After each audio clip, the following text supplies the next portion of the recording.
Básicamente de lo que hemos hablado hacemos como un repaso así rápido.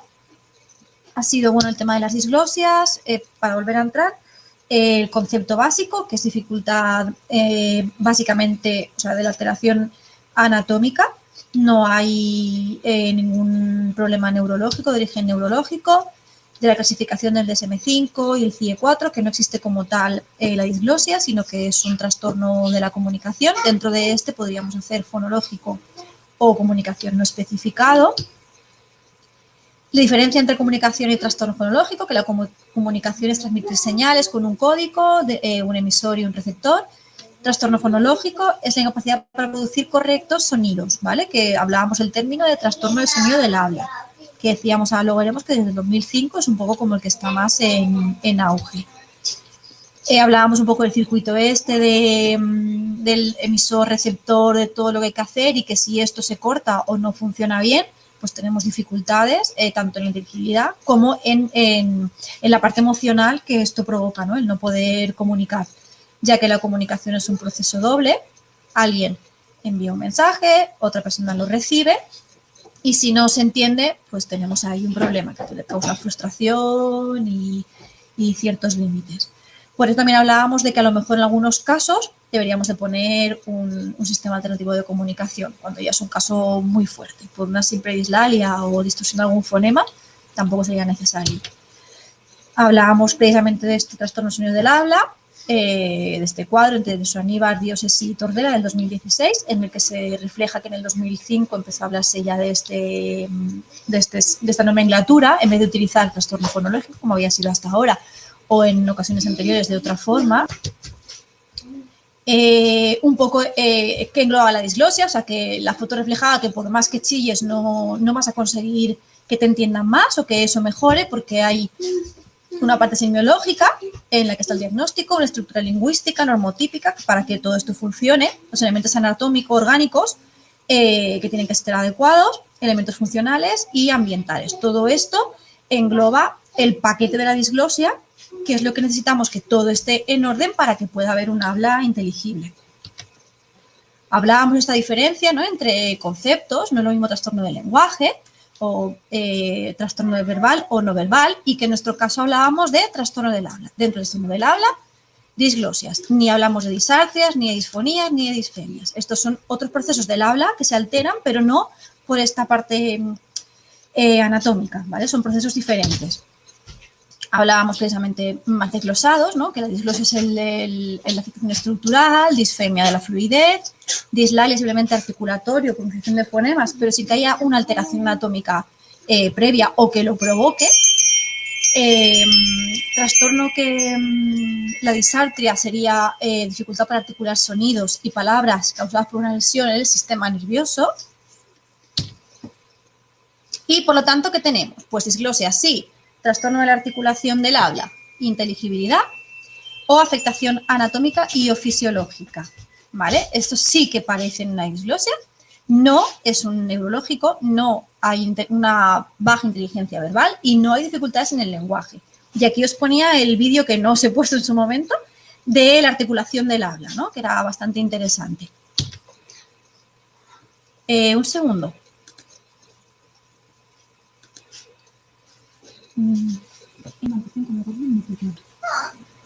¿El qué?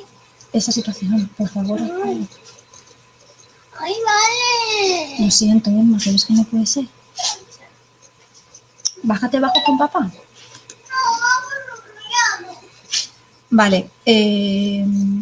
Entonces, teníamos esta estructura orofacial en la que estaba la región glótica, subglótica y supraglótica, cada una con su función. La glótica vibración, subglótica el fuelle pulmonar, supraglótica ya es la parte que nos interesa, en la que estaban las cavidades articulatorias, la resonancia para que el sonido sea adecuado, en la que interviene la faringe, la cavidad oral y las fosas nasales. Esta es la parte que nos va a interesar más por el tema de las disglosias. El resto todo influye, pero no es tan significativo.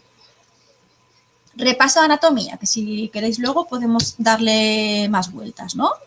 Esas alteraciones en tracto vocal, aparato fonador y lengua producen alteraciones en la deglución, succión, masticación, respiración y articulación. Se va a ir repitiendo, como ya habéis visto, en todas las disglosias, casi siempre más o menos son las mismas alteraciones, porque al final es algo anatómico justo en la zona de articular, succionar y deglutir. Entonces, siempre va a haber el mismo cuadro en mayor o menor medida. Hablamos de esto, del tracto vocal, de la parte supraglótica, región glótica y infraglótica. Los órganos del aparato fonador, en los que tenemos, lo que a nosotros nos interesa es la parte articulatoria, que sería la parte de arriba, ¿vale? Esta es la parte que nos va a influir, o sea, esto, la mandíbula, ¿vale? Son los diferentes tipos de disglosia que tenemos. La lengua, con toda su musculatura, 17 músculos que interactúan de forma simultánea para hacer los diferentes y miles de movimientos que tiene la lengua. Bueno, miles tampoco, pero muchísimos movimientos, unos más y otros menos. También luego cada uno tiene movimientos propios genéticos adquiridos, heredados, y otros tienen menos, están más limitados. Vale, luego para una buena articulación entra en juego este aparato fonador, está dentro del sistema estomagognático, con una parte estructural estática y dinámica, ¿vale? Que sería estática ósea y dinámica muscular. Tenemos la estructura ósea con cráneo, cara, cavidad bucal y arcada dentaria. Teníamos la parte del neurocráneo, en la que habían pares e impares, los pares parietal temporal, impares frontal, occipital, etmoides y esfenoides. Y la parte del viscerocráneo, en la que tenemos ya la parte más de la mandíbula, que es la parte que nos va a afectar a nosotros. O sea, a nosotros nos va a afectar el maxilar inferior, hueso cigomático, palatino, sobre todo maxilar inferior, ¿vale? Y luego lo que hablábamos ahora sobre el desarrollo, que es muy importante que se desarrolle todo de una forma ordenada y con funcionalidad. Cavidad bucal, arcada dentaria, paladar, ¿vale? El paladar duro, posterior, blando. Hemos hablado de la estructura dinámica ya a nivel muscular, o sea, esta estructura dinámica está formada por diferentes músculos, de la expresión, masticación, lengua, laringe y cuello, y faríngeos, ¿vale? Inervados por diferentes pares craneales de diferentes nervios, con lo cual si se afecta ese sistema nervioso, esa inervación no llega bien, produce dificultad en el movimiento o no movimiento, o alteración sensorial-motor, dependiendo qué parte esté afectada. Aquí teníamos la musculatura facial en sí, son músculos muy pequeñitos, muy específicos, solamente tenemos una fascia, o sea, todo está englobado en una fascia y está todo con una capita de grasa abajo, que es lo que hace que se movilicen los músculos, por la grasa se deslizan. De normal está el cuerpo como formado por diferentes fascias, en la cara solo hay una, en el cuello hay 3, pero en la cara solo hay una. Y esta fascia lo que tienes es una capa de grasita, que es lo que consigue, porque está todo en el mismo paquete muscular, que es lo que consigue que los músculos se deslicen para poder hacer todas estas expresiones tan diferentes que tenemos. Músculos de la masticación, en estos encontrábamos el temporal, masetero, pterygoideos, interno y externo, medio.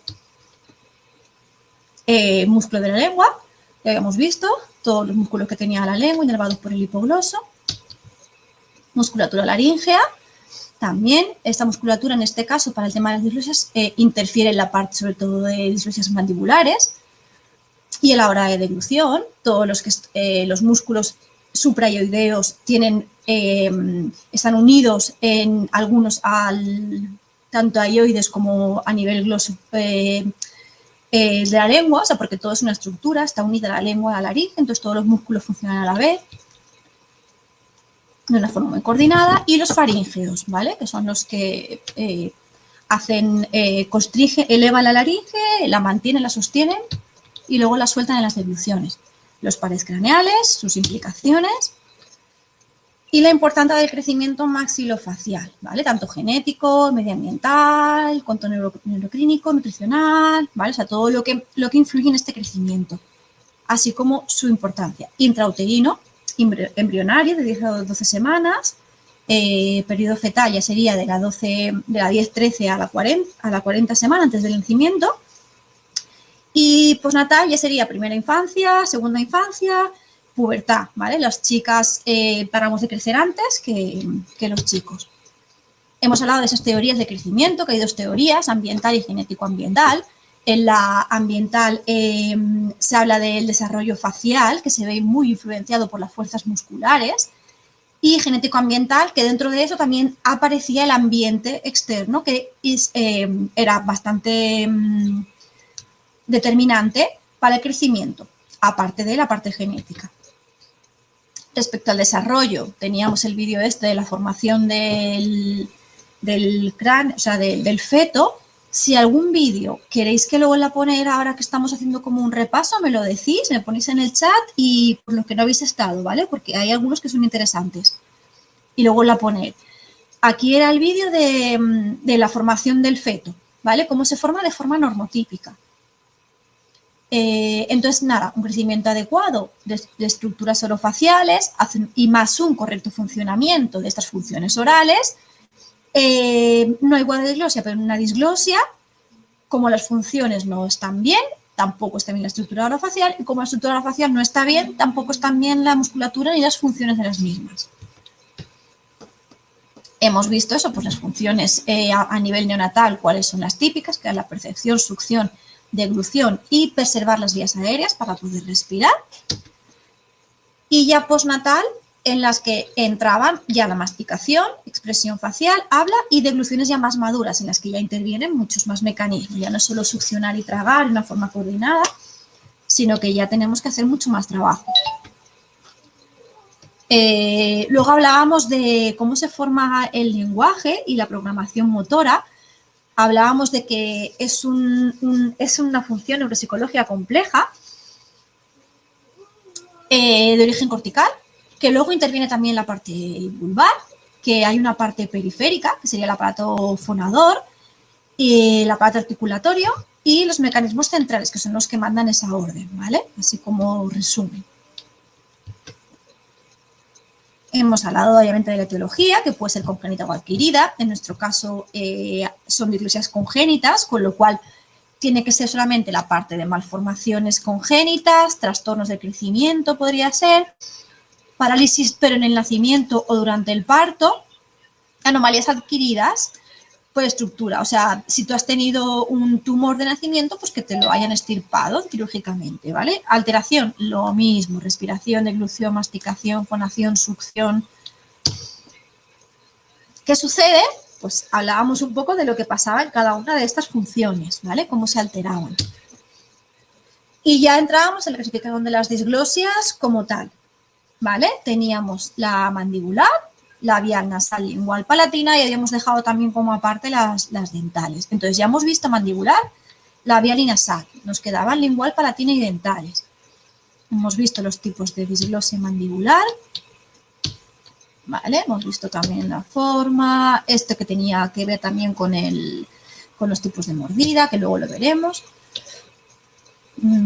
La atresia mandibular, que es un retrognatismo y qué es lo que pasaba, ¿no? Todas estas funciones estaban alteradas. Si hace falta que repasemos alguna en concreto, me lo decís, pero yo creo que esto ya había quedado más o menos claro.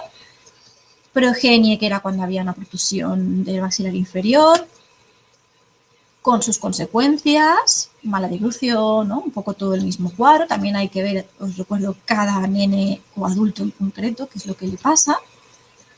La disostosis, que es una parálisis del crecimiento de los huesos, con lo cual se creaba ahí una estética facial muy característica, por ejemplo, la de Tracher-Collins. ¿Y qué sucedía en estos casos? ¿No? Lo mismo, problemas de succión, deglución y, por supuesto, articulación. Sobre todo también aquí lo de la glossoptosis, que la lengua iba para atrás, porque estaba todo tan atrás la estructura, quito el sonido, que se iba todo muy, muy atrás, ¿vale? Incluso se deglutía la propia lengua, que se ve el término de glossoptosis. Resección mandibular es la operación que se hace de la mandíbula. Habían dos tipos, la de maxilar superior y la de maxilar inferior, cada uno con sus posibles consecuencias y secuelas clínicas. Pasábamos a la disglosia labial, el labio leporino, frenillo labial, fisura del labio inferior, macrostomía, parálisis facial y heridas y neuralgia del trigémino, ¿vale? Habíamos repasado estas. Labio leporino normal, con todo su cuadro, ¿no? Que hablábamos de una alteración dinámica en la forma, movilidad, fuerza, tamaño y consistencia.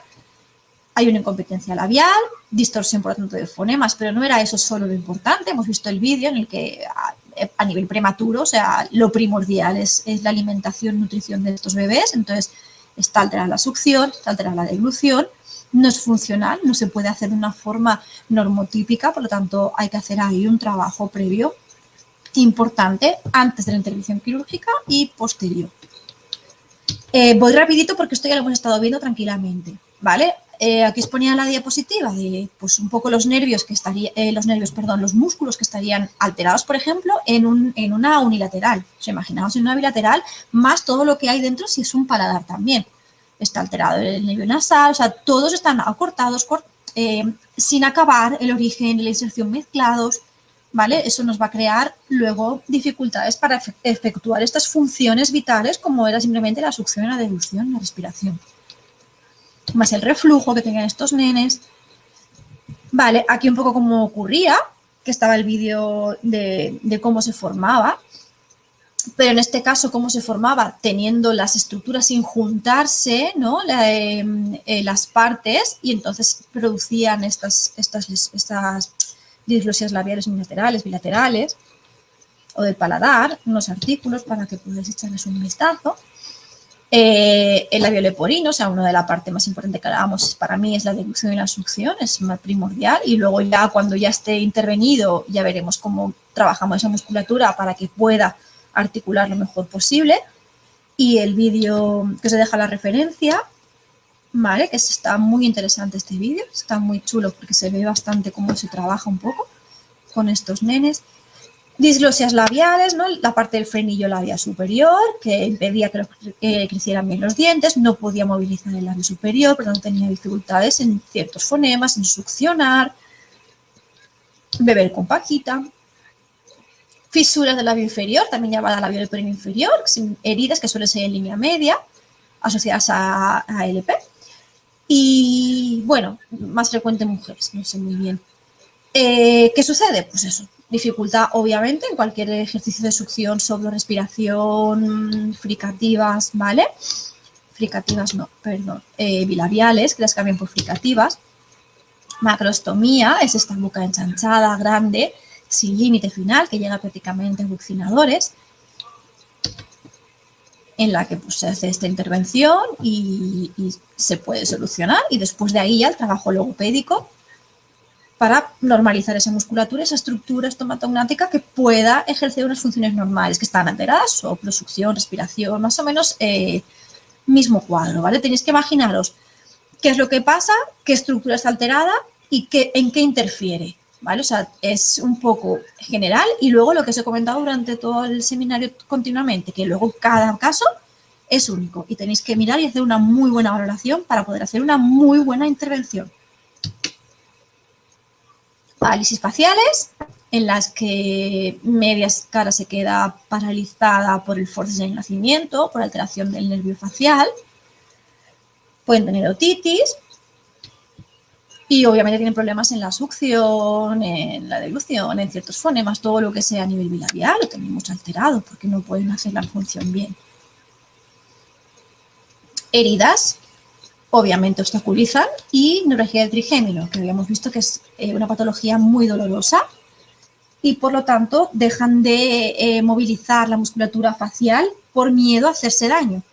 Por miedo a hacerse daño al final se producen hipotonías, atrofias musculares, depende del tiempo que estén y es muy dolorosa. Y las heridas lo mismo, o sea, hay que curar y luego hay que tratar. Hablábamos de que aquí el labio a nosotros no nos compete, pero sí esta musculatura que mirar cómo se está quedando de perjudicada.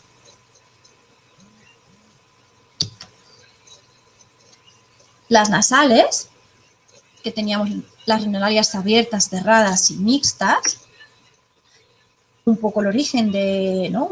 Hablar un poco de la difusión nasal, que es bastante típica, el qué pasaría cuando el velo está apoyando en faringe para que el aire no pase y podamos fonar, cuando lo dejamos pasar por arriba para respirar o para hacer palabras nasales, pero qué pasa cuando siempre está caído, qué pasa cuando siempre está cerrado. Esas serían las cerradas o abiertas, ¿vale? Como consecuencia, pues todo lo que habíamos visto de síntomas generales y síntomas asociados. La cerrada hiporrinofonía con todo su cuadro, porque no se pueden, los sonidos nasales se alteran. abierta al revés, ¿no? Todos los sonidos, o prácticamente todos los sonidos son nasales, en mayor o menor grado. Y mixta tenían que haber un poco las dos, ¿vale? Por una insuficiencia velar, por ejemplo, y una estenosis o nasofaringia. O una masa, ¿no? Y vamos con las disglosias linguales, ¿vale? Aquí ya paro un poco el carro y volvemos a ir a un ritmo más normal porque ya es donde nos habíamos quedado.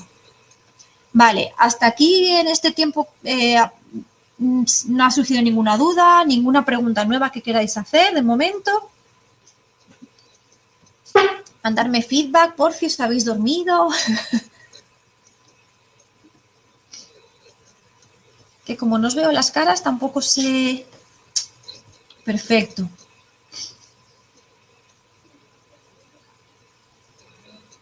Mi hija dice que mejor para vosotras, que no os vea las caras, así podéis hacer lo que queráis. Fenomenal. Vale, pues vamos allá. Empezamos con las diglosias linguales, ¿vale? En disglosia lingual tendríamos una clasificación, o sea, estaría como estructurado en 5 tipos. Anquiloglosia, parálisis unilateral, parálisis bilateral, la macroglosia y glosoptosis, ¿vale? Anquiloglosia sería la lengua atada o anclada al suelo de la boca, o sea, el frenillo lingual completamente pegado en diferentes grados. No sé si al final os he puesto los grados de... creo que no os lo puse, pero bueno, si no luego lo podemos mirar, ¿vale? Porque hay diferentes niveles de frenillo lingual. Parálisis unilateral sería la lesión del nervio hipogloso que afecta a una de las semilenguas. Bilateral, las dos semilenguas, porque está alterado por completo, seccionado, inflamado, cualquier motivo hace que no haya una buena irradiación, información no fluya del nervio hipogloso, entonces se queda la lengua polarizada. Macroglosia sería el aumento exagerado del tamaño de la lengua, como la del bebé, tenéis aquí en la diapo. Y glosoptosis sería la extirpación total o parcial de la lengua. En este caso, la glosoptosis está puesto aquí, por lo que os he comentado como en varias ocasiones, porque podría haber un tumor o alguna afectación a nivel congénito. Pero si no, sería una disglosia que se englobaría en la parte de adquiridas, porque si con el tiempo tienes un trauma, por ejemplo, un accidente de tráfico en el que tienes una lesión a nivel maxilar y la lengua sufre una laceración, o sea, cualquier problema externo, eso sería ya adquirido. Pero puede pasar que hay algún problema desde el nacimiento o muy previo a él y haya que extirparla. Yo no he visto muchos bebés, pero seguro que algún niño lo tiene.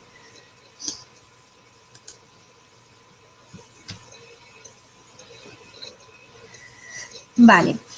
Anquiloglosia. Ah, sí que os lo había puesto. No me acordaba. Perfecto, entonces. Vale, ¿en qué consiste entonces? Pues la lengua se encuentra prácticamente pegada al suelo de la boca. El frenillo es duro, fibroso y corto, ¿vale? Por lo que se restringe el movimiento en diferentes niveles, dependiendo cada uno. Luego también depende cómo sea tu cavidad oral, porque si la boca es más pequeña o, por ejemplo, los nenes que tenían el retrognatismo de la parte superior del maxilar, pues igual llegan un poquito más, pero al final la lengua tiene muy limitados los movimientos. El tamaño y movimiento varía, como os acabo de decir, dependiendo del grado o clasificación de este frenillo y la estructura orofacial o oral, la cavidad oral en sí. Y la lengua puede llegar hasta las encías o puede que no pueda ni sacarse fuera de ella, o sea, de los dientes puede que no llegue ni a salir. La causa en este caso es congénita. Veo el chat, no sé si me habéis preguntado algo. Ah, vale, no es de antes. Me ha salido el globito como con retraso. Vale, perdón. Frenillos, ¿vale? Entonces tenemos anterior 1, anterior 2, posterior 3 y posterior 4. Entonces, el anterior 1 sería el frenillo que llega a la punta de la lengua. La lengua se hace cóncava con forma de corazón. ¿Vale? No sé si veis aquí. Voy a poner un poco más finito. A ver, así se ve bien. Está prácticamente en la punta y luego, obviamente, esta forma tan bonita de corazón. Es muy bonita, pero para succionar un niño que esté haciendo lactancia materna es bastante complicado y doloroso para la madre. El frenillo anterior 2 no llega a la punta, o sea, veis que este sería la punta, que sería donde llegaba antes. En este caso está más bajito, pero la lengua sigue siendo cóncava, ¿vale? O sea, no acaba de poder despegar, no acaba de salir. Posterior 3, el frenillo no es llamativo, pero la lengua se pliega hacia adentro, ¿vale? Impidiendo que pueda llegar al paladar. No puede subir, o sea, este sería su límite. Mirad si queda espacio todavía para llegar. Aún así, a simple vista, no es un frenillo. Sí que se nota, porque se ve que está aquí, pero no es un frenillo a lo mejor que sea tan visible como este, o como este, que está, prácticamente están pegados al suelo. Y posterior 4 sería que no hay un frenillo visible, está atrás, está bastante estéticamente normalizado, pero al subir la lengua no llega al paladar. Y de nuevo se hace cóncava en su parte superior. ¿Vale? Hay una clasificación para la valoración, que eso lo veréis ya en las valoraciones, donde pone muy bien como es un protocolo bastante bueno de mi funcional, en el que está muy clasificado lo del tema del frenillo. Y hay protocolos de frenillo, pero eso ya lo veréis, no me adelanto, lo veréis más adelante. Vale, hasta aquí todo bien, ¿no?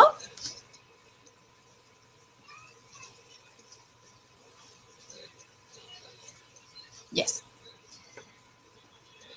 Perfecto. Vale, ¿qué pasa entonces con esta disglosia lingual? Pues hay una incapacidad para sacar la lengua fuera de la boca, como ya hemos comentado, dificultad para deglutir con una buena propulsión, o sea, mi lengua, esta es la boca, a ver, este es el suelo de la boca, esta es mi lengua, está aquí y de aquí no puede pasar, entonces no puedo hacer este movimiento ondulante hacia atrás. No sé si se ve bien la imagen. Vale, yo no puedo subir la parte posterior de la lengua para propulsar el bolo, porque de aquí no me pasa. Por más que lo intento, no pasa. Por lo tanto, se altera la succión, se altera en un futuro la articulación de fonemas vibrantes y en ocasiones hay déficit de oclusión dental o hipotonía alofacial, lengua caída, boca entreabierta, maloclusión dental, ¿vale? Son como secuelas. Obviamente un frenillo en el que no hay el fonema vibrante no sale, o es un bebé que no ha tenido tantos problemas en la deglución, o bien porque ha tomado de biberón, con lo cual ha tenido que hacer menos esfuerzo y más o menos iba fluyendo, y una vez estabas comiendo no hay un buen movimiento, depende cómo esté pegado, no puedes deglutir bien, pero puedes ir compensando con musculatura externa, o sea, tú puedes, es típico de deglución atípica de alguna forma, que tú vas compensando con el resto de musculatura y la comida avanzando. Entonces pasa desapercibido hasta que ya vemos que tiene dificultad con los fonemas vibrantes, o puede ser que directamente haya tenido problemas pero lo haya ido solventando. O sea, o es muy leve o se ha podido compensar. ¿Vale? Entonces aquí sí que os tenía preparado este vídeo.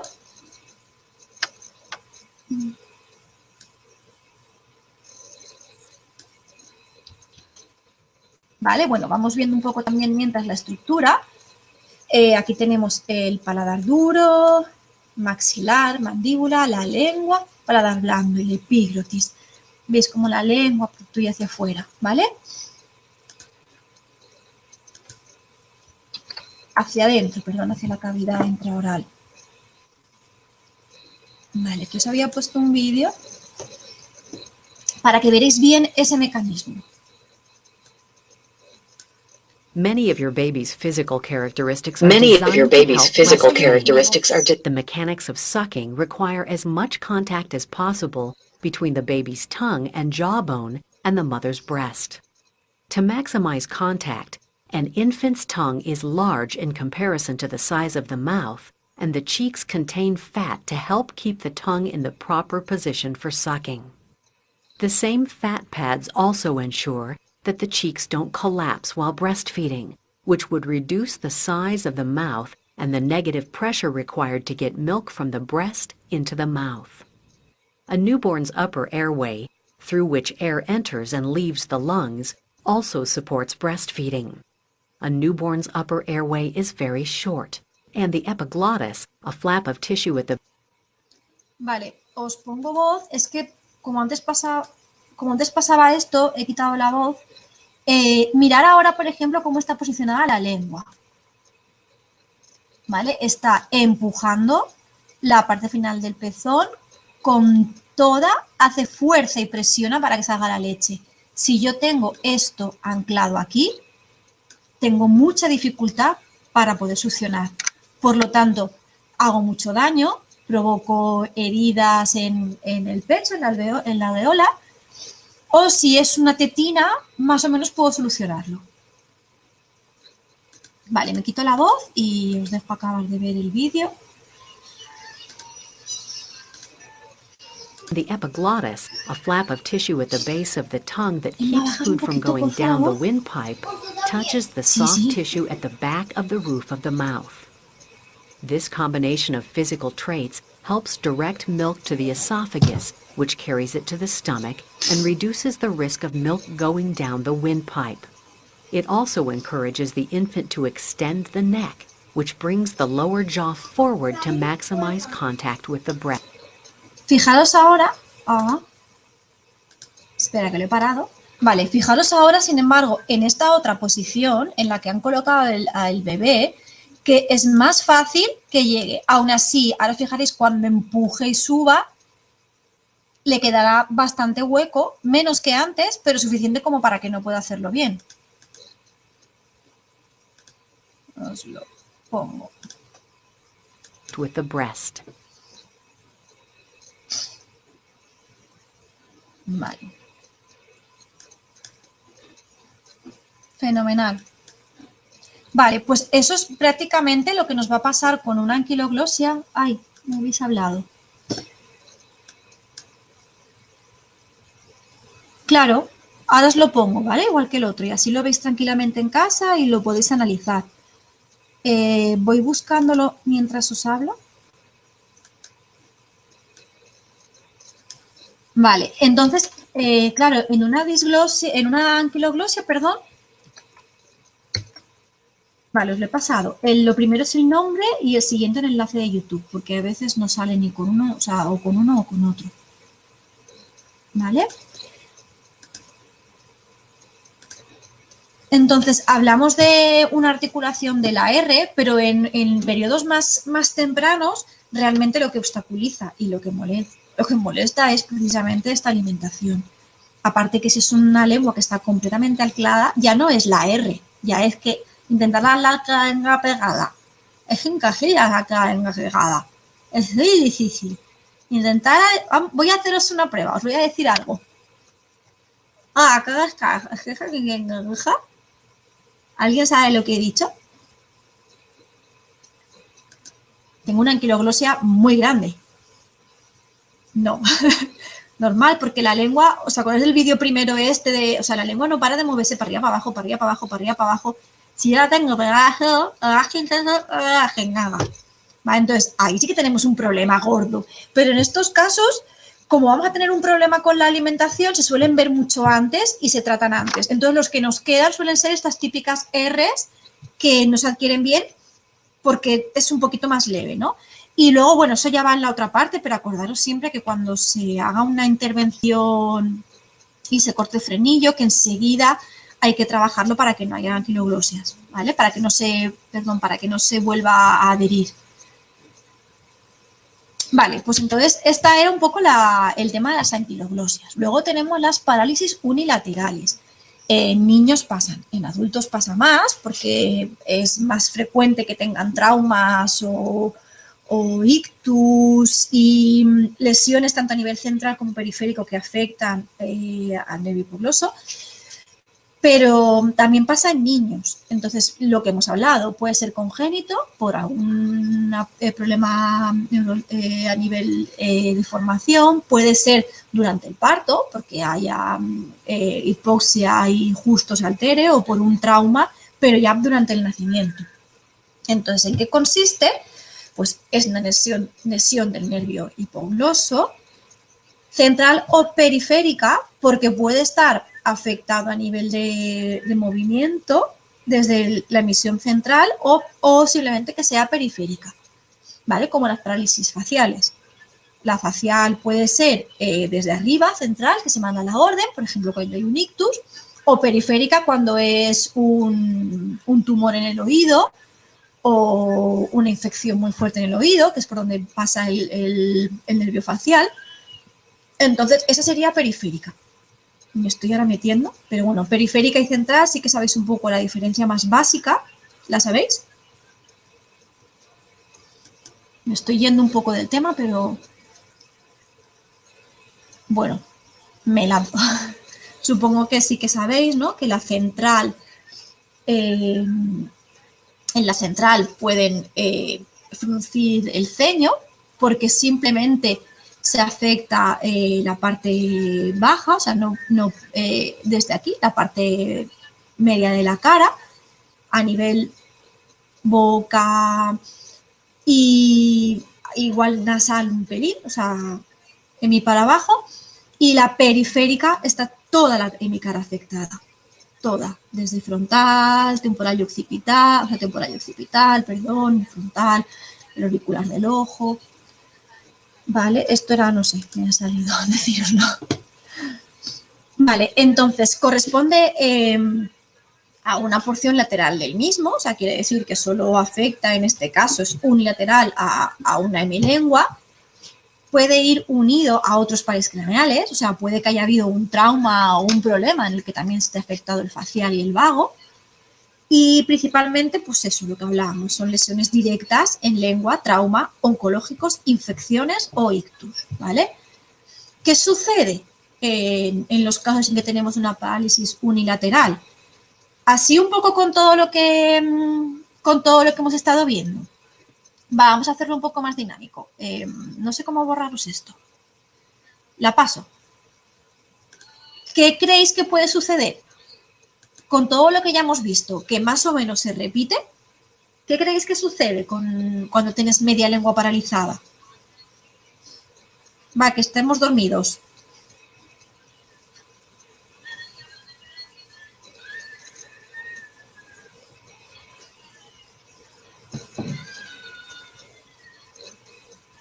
¿Qué puede pasar? Pensar, si tengo mi lengua parada,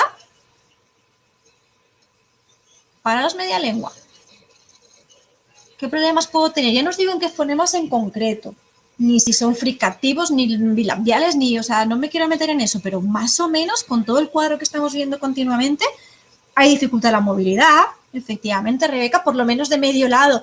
¿Y qué puede pasar? Que el lado sano está intentando compensar el lado afecto. O sea, lo que nos pasa mucho es que la parte que está bien se cree superwoman o superman y quiere compensar y ayudar a la parte que está mal. Por lo tanto, ahí tenemos también dificultad, o sea, se nos puede hipertensar o hiperfuncionar la parte sana. O sea, se cree que puede con todo, o sea, y no puede. Muy bien. Tragar, tendremos dificultad tanto en la elaboración del bolo como en la propulsión del mismo, porque nos falta un trozo, o sea, solamente vamos a mover mucho. Si tenemos paralizada la parte derecha de la lengua, la izquierda se va a mover, me va a mandar el alimento a la parte derecha, pero cuando esté en la derecha, ¿quién me va a mandar el alimento otra vez a la parte izquierda para hacer movimientos ondulatorios de la masticación? Pues nos va a costar bastante. Cuando ya tenemos el bolo, para atrás igual. ¿Alguna cosa más? Por ejemplo, en esta imagen, ¿se os ocurre algo más? Aparte de fonemas y articulación.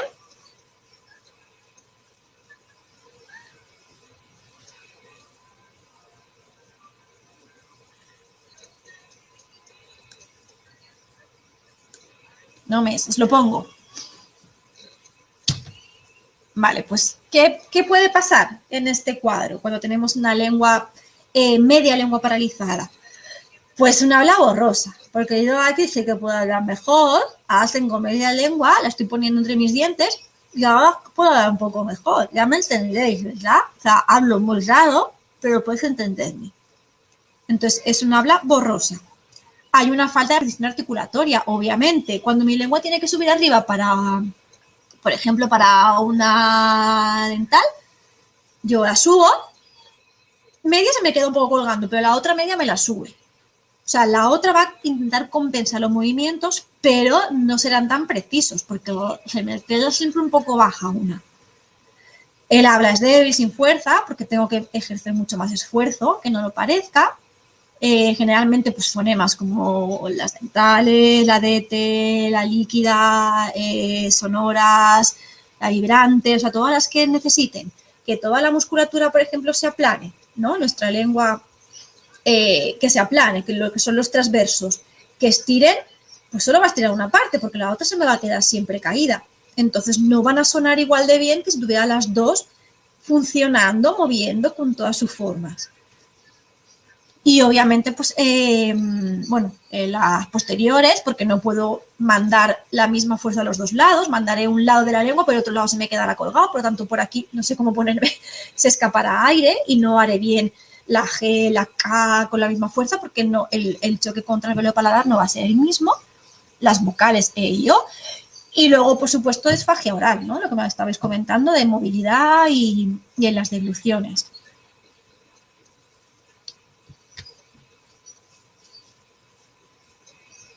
Vale, si la parálisis es bilateral, esta lengua lo que tenía era como unos problemas, pero más o menos la estética sería de una parálisis bilateral. Una lengua como toda aplazada, más bien gordita,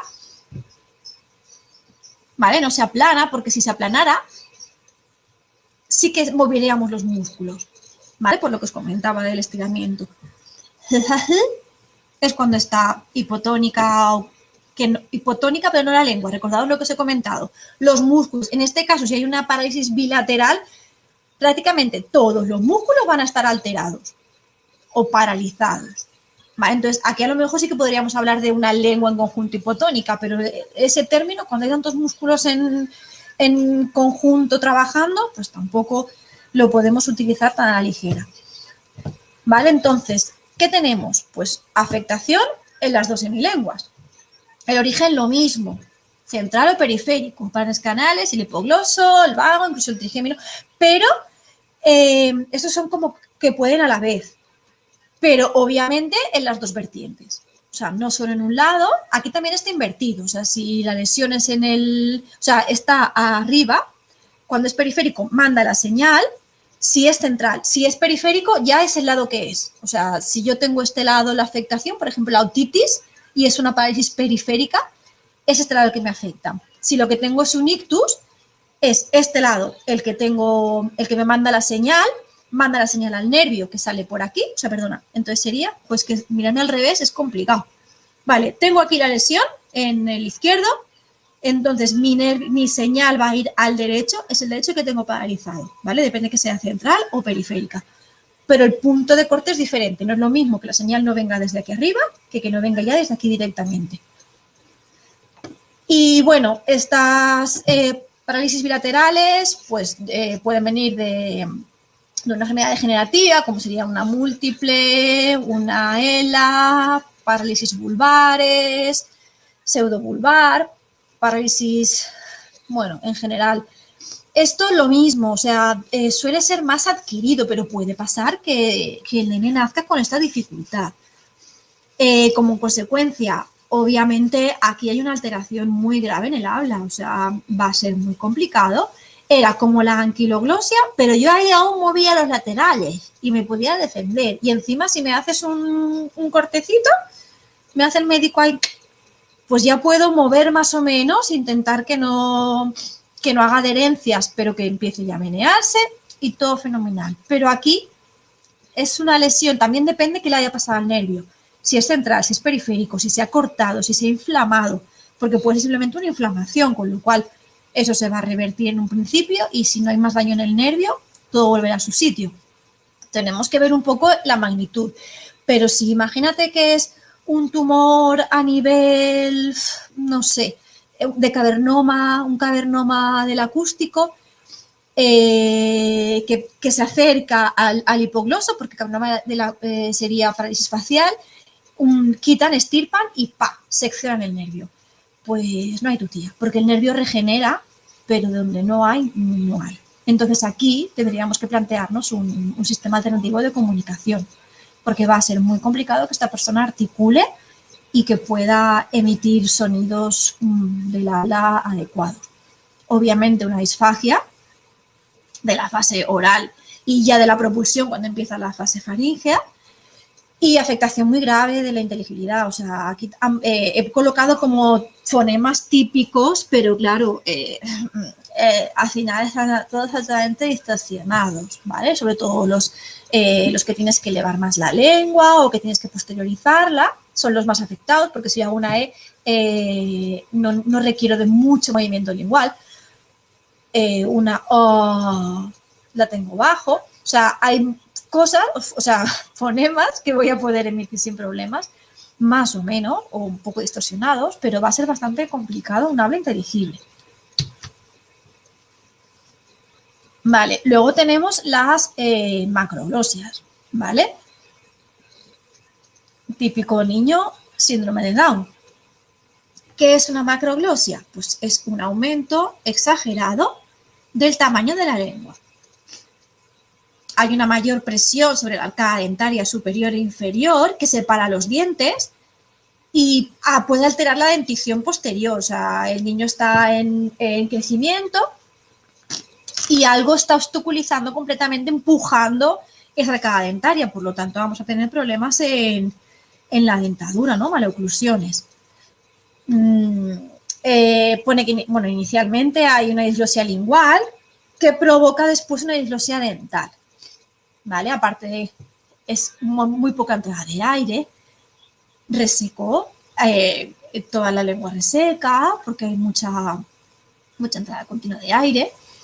Y luego, bueno, pues la parte congénita sería niños como los síndrome de Down, adquiridas pues un proceso patológico intrínseco de la musculatura lingual, o sea, algo que pasa en la musculatura intrínseca, como tumor, infección o inflamación, ¿no? O sea, en el dibujo de arriba tendríamos un nene con Down, en el que su lengüita no es excesivamente grande, pero sí que ya sale de la cavidad oral porque no cabe dentro, aparte de hipotonía en orbicular de los labios, que eso, bueno, hay que ver.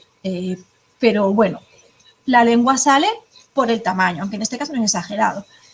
Y aquí tenemos un adulto con un cuadro inflamatorio a nivel de musculatura intrínseca de la lengua.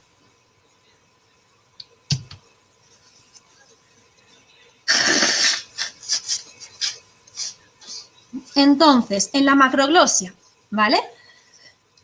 ¿Qué va a suceder? Como consecuencia, pues una anomalía dentaria que desencadena una mordida abierta, ¿vale? Lo que hemos visto antes. Hay una alteración de la masticación, una deglución disfuncional, porque la lengua se jode continuamente, con lo cual no puedo comer bien. Dificultad de articulación, fonación, respiración, succión y soplo, y cialorrea. Pero también se queda la mucosa. O sea, como no cierro bien, se me puede ir cayendo, pero luego también lo que pasa es que si tengo la lengua afuera se me pueden resecar toda la mucosa y agrietar. Vale, os he puesto un vídeo aquí, un enlace de un vídeo, os lo paso si queréis también, aunque tampoco...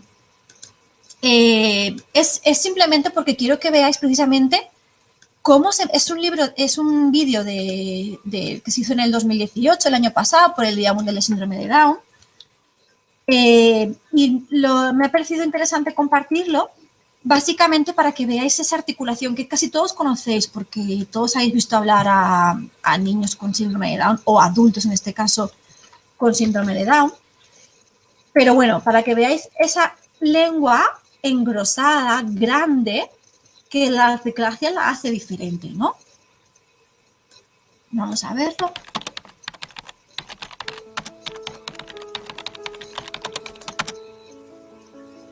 Yo me veo genial, de arriba abajo. Feliz de la vida, guapa y muy simpática y alegre. El que más liga soy yo. Y a veces un poquito mi hermano. Yo con la operación bikini estoy bien para poder ir a la playa en verano. Chicas, un momento. Ostras, me acabo de dar cuenta de que tenía el micrófono silenciado del vídeo anterior. ¿Pero habéis oído todo lo que os he contado o estaba hablando sola?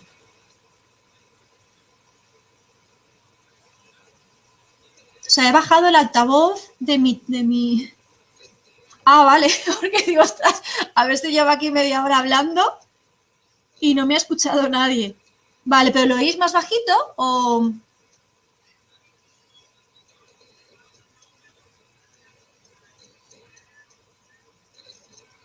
Vale, es que ahora que he ido a quitar el sonido para que no se interpusiera como ha pasado en los vídeos anteriores, me he dado cuenta de que estaba tachado y es de ostras.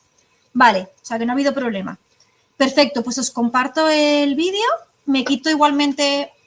Bajo el sonido para poder ir a la playa en verano. No somos un bicho raro. No somos enfermos, somos personas y tenemos sentimientos. Yo nací en síndrome de Down. Me costaba mucho leer, me costaba escribir, pero ahora lo quiero intentar hacerlo todo bien. Que tienes que esforzarte más para conseguir las cosas.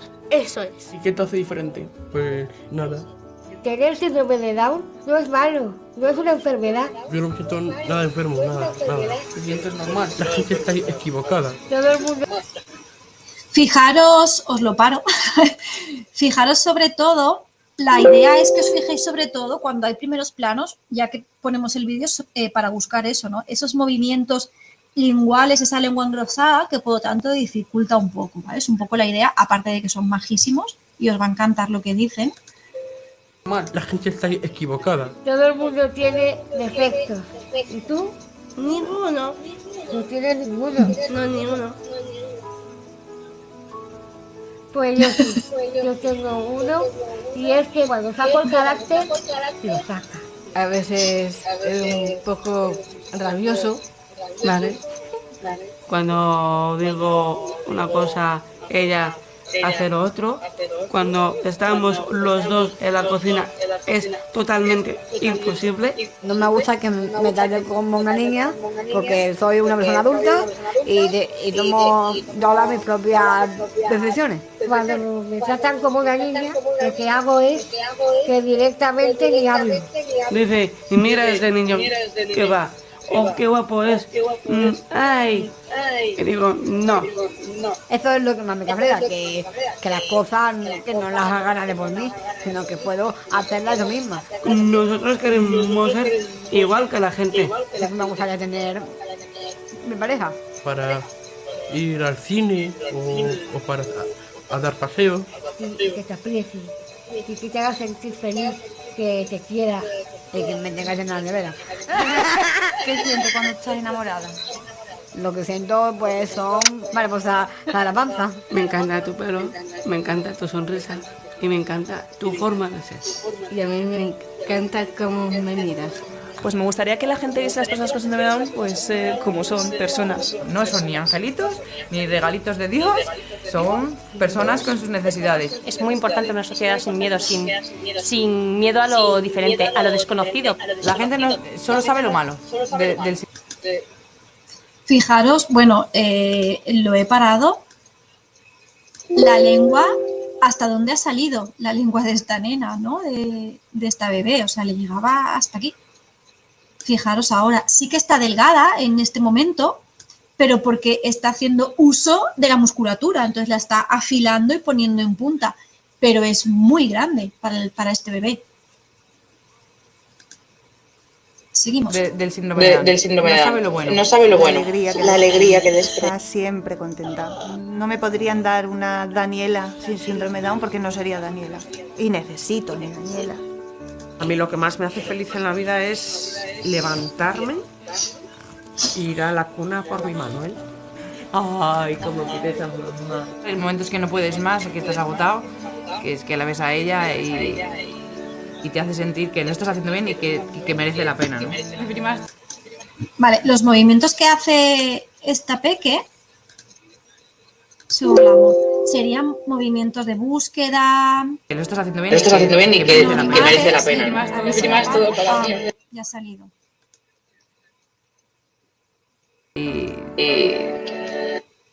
Ay, se me pone aquí algo y no lo veo, no sé si lo veis. Bueno, el caso es que quería que vierais cómo esa nena está explorando, como haría cualquier bebé buscando, pero la forma de esa lengua, ¿no? Esa es la diferencia. Y te hace sentir que lo estás haciendo bien y que merece la pena. Primas todo para mí, o sea que cualquiera que me conozca lo sabe.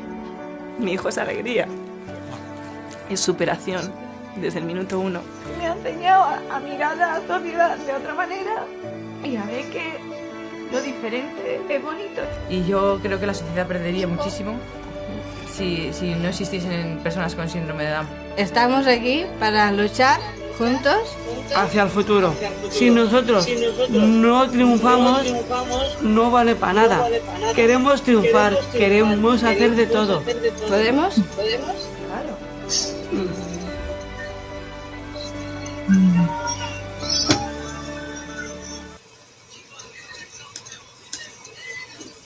Bueno, pues ya está. Un vídeo muy bonito y emotivo, pero lo que quería es que os fijarais es un poco eso, ¿no? En cómo son estos movimientos. Con esa lengua tan grande es difícil, aunque fijaos la nena que ha sacado la lengua tanto, cómo sí que ha podido afilar el lápice y cómo ha podido hacer un movimiento relativamente fino, pero un tamaño muy grande. Y luego la otra que estaba buscando la comida, o sea, claro, al final es mucho movimiento, o sea, muy grande para modelar de una forma, no me sale la palabra, determinada, no, de una forma muy concreta, ¿no? O sea, es como movimientos muy específicos. Acordaos de nuevo del vídeo que os he puesto donde sale una persona articulando como si fuera una radiografía en la que se ven movimientos muy precisos y muy finos. Y a ellos les va a costar, claro, su lengua ocupa toda la cavidad oral prácticamente, unos más, otros menos, depende, porque luego cada uno es un caso. Entonces, bueno, les cuesta bastante. ¿Vale? Pues sale este habla, ¿no? Típica de síndrome de Down, que todos habéis oído en algún momento, seguro. Vale, y pasamos a la última de las disglosias linguales, que sería la glossoptosis, ¿vale? ¿En qué consiste una glossoptosis? Pues como veis en la imagen, es la extirpación total o parcial de la lengua. Las causas son mordeduras, accidentes, trauma, amputación quirúrgica, ¿vale? En este caso en concreto tenemos aquí una masa seguramente cancerosa en la que han tenido que extirpar para poder quitar el máximo posible y que no haya luego una recidiva. Han quitado prácticamente media lengua, han dejado la parte posterior intacta, pero han quitado el ápice, línea media, todo fuera, ¿vale? Aquí, esto ya no está. Imagínate esa lengua, luego veremos una foto, cómo va a articular. La lengua es excesivamente grande, flácida y cae después, porque claro, obviamente al quitarle una parte la otra compensa, o puede haber, aquí habría que mirar, porque puede compensar y hipertonificarse, ¿sabes? O sea, hacer el sobreesfuerzo. Y puede ir acompañado de otras malformaciones. O sea, cuando hablamos de una glossoptosis por algo congénito, obviamente puede haber más alteraciones. ¿Qué sucede como consecuencia? Mirad, aquí tenemos el dibujo anterior, más o menos correspondería a esta, en el que le falta todo este trozo de lengua. ¿Vale? Y aquí sí que corresponde al dibujo anterior, en el que se le ha puesto, o sea, aquí hay un añadido.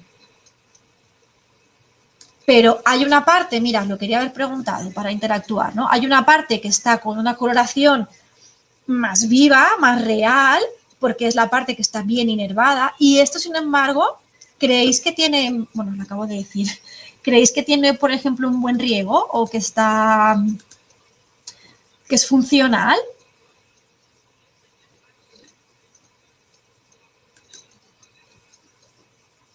Os he dicho yo sin querer un poco, pero ¿cómo veis esa media lengua tan blanca? El tamaño.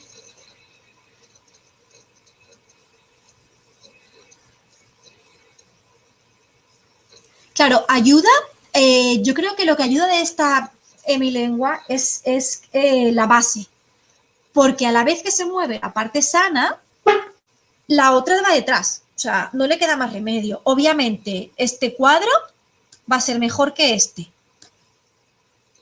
Más fácil, porque tú vas a mover una lengua y la otra va a ir detrás pegada. Ahora, el movimiento fino no va a ser adecuada. Sí, entendido, le ayudará. Lo he entendido bien. O sea, obviamente se mueve, esa parte se va a mover en masa detrás, por ejemplo, para la propulsión. Si cae comida, imagínate que este es el lado sano y este es el lado afecto, ¿vale? Esta musculatura está peor que esta, pero yo tengo la comida, mira, mi dedo gordo es la comida. Envío hacia atrás y esta no va a hacer fuerza. Esta, jolín, es que hacer un espejo es complicado. Esta zona de aquí no va a hacer fuerza, pero es una masa que se mueve, por lo tanto va a ayudar, va a colaborar. Cuando estamos fonando, igual. Esta punta, por ejemplo, para una L subirá, además está bastante lateralizada. Esta no va a subir de forma automática, o sea, funcional, porque se le pida el movimiento, pero va a ir detrás, ¿vale? Sin embargo, a ver que borre todo. Sin embargo, en esta es más complicado. La base está bien, por lo tanto, para hacer una propulsión del bolo está bien. Para la articulación, ¿cómo veis que está esta lengua?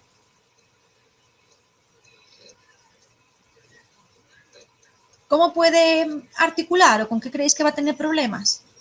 Uy, está aquí.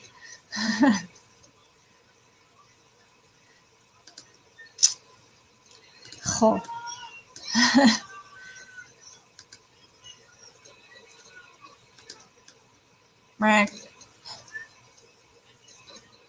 Vale, con la R, por ejemplo,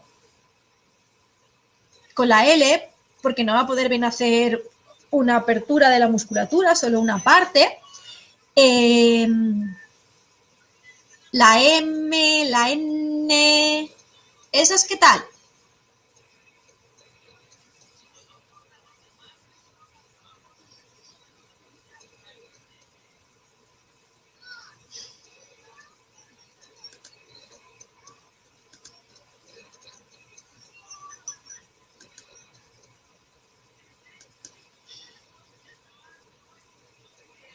Ahí estamos. Todas las que tenga que hacer el movimiento de ensanche, de aplanamiento lingual, va a tener complicación porque media lo va a hacer, la otra no hay donde hacerlo. Entonces, ahí tenemos problemas. Dificultades respiratorias, ¿vale? Teníamos aquí esto. Hay dificultad respiratoria porque al final no vamos a poder hacer una buena función. O sea, el flujo de aire no va a ser del todo adecuado si cae hacia atrás, porque puede ser que la disglosia sea total más posterior. Suele ser como más en esta zona, pero puede ser más posterior. Alteración de la masticación. Fácil autolesión por mordedura en esta parte. Aquí la sensibilidad seguramente estará bastante alterada. Vale, entonces no va a poder... A ver, que me quite esto. No va a poder, no va a sentir y se va a morder. Muchas veces es algo muerto, inerte, que va moviéndose alrededor junto con la parte que sí que está sana a nivel propioceptivo, está enterándose de todo, a nivel de dolor, o sea, todo lo va a entender, pero esa otra parte no. Entonces, obviamente, pues se va a poder morder, autolesionarse. Sí, en la respiración es porque puede caer hacia atrás si hay un mal control. Porque en este caso, por ejemplo, sí que está muy ligada a la zona, a la parte sana, pero podría ser una glosectomía total en la que solo quede una parte y no haya posible fuerza. No he encontrado una foto, pero no haya fuerza como para echar para adelante. Entonces pasaría lo de la glosoptosis que pasaba en las disglosias que habíamos visto antes, con una lengua muy grande que cae hacia atrás, ahí podría obstaculizar. En el resto no, porque a nivel de cavidad nasal fluye el aire bien, pero si cae hacia atrás, obstaculiza, cae en faringe y tenemos un problema. Pero vamos, no es lo más normal. Habrá dificultad en la deglución y sobre todo en la disfagia oral, ¿no? En la manipulación de ese bolo. una desfiguración del habla, básicamente fonemas de por G, la T por K, omisión de las vibrantes, todo lo que me decíais, todo lo que implique que la lengua se aplane, movimientos precisos y finos, incluso de afilamiento. La lengua en afilamiento solo puede poner una parte, la otra va a ir detrás. Entonces va a haber dificultades, cada uno a su nivel. Habrá que valorar, como estaba todo el rato comentando, y ver exactamente qué es lo que pasa en esta lengua, qué parte se mueve, qué parte no se mueve, qué es sensorial, qué no, en qué me puede ayudar la lengua que todavía tengo ahí ese colgajo, por decirlo de alguna forma. ¿Vale? Entonces, eso será parte de la valoración y ya vamos a ver el tratamiento. Vale, pues hasta aquí. ¿Bien?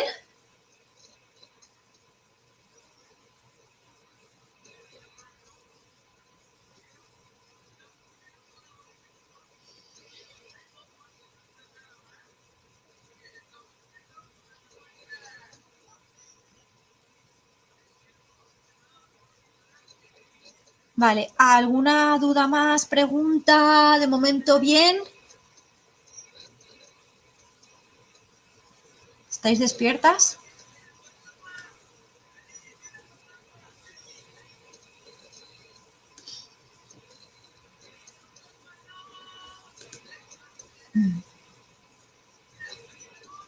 Perfecto. Vale, pues seguimos. Entonces, vale. A ver. Ok, esto ya está. Vale. Tenemos entonces ahora las disglosias palatinas. ¿Vale? La disglosia palatina es la malformación de los órganos del paladar óseo, blando o velo del paladar. O sea, aquí, por ejemplo, en esta imagen, vamos a hacerlo un poquito más dinámico. En esta imagen exactamente, ¿qué tenemos alterado? ¿Cómo es esta disglosia palatina?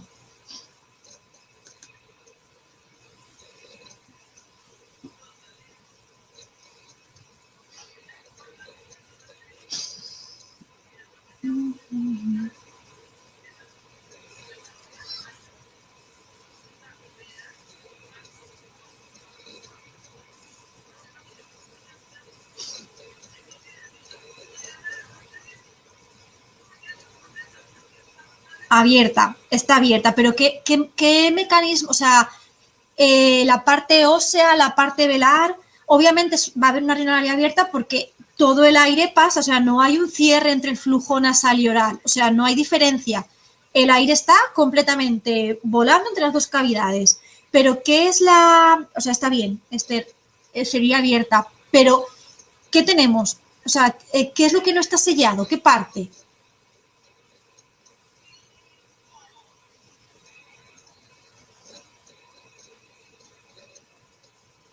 ¿El paladar? ¿Qué parte del paladar?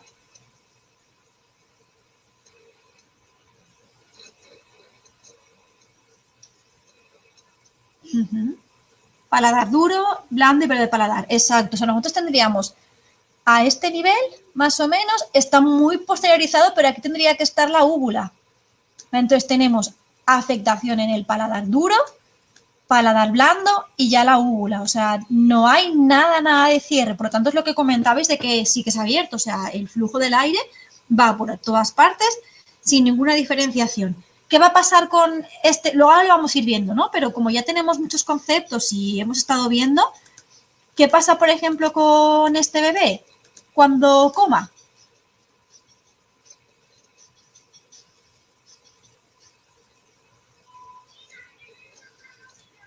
Puede haber atragantamiento, porque puede que cuando esté succionando la lengua va atrás y no encuentre, entonces se le caiga el líquido antes porque no hay dónde retenerlo, porque la lengua al final, mientras estamos trabajando, o sea, el bebé es como más coordinado, succiona, echa, ¿vale? Pero sí que es verdad que en el momento en el que yo estoy sujetando porque estoy exprimiendo, aquí yo estoy tapando la cavidad, aquí no hay ninguna cavidad que tapar, o sea, no tengo dónde apoyarme, por lo tanto puede haber un atragantamiento, puede haber broncoaspiración.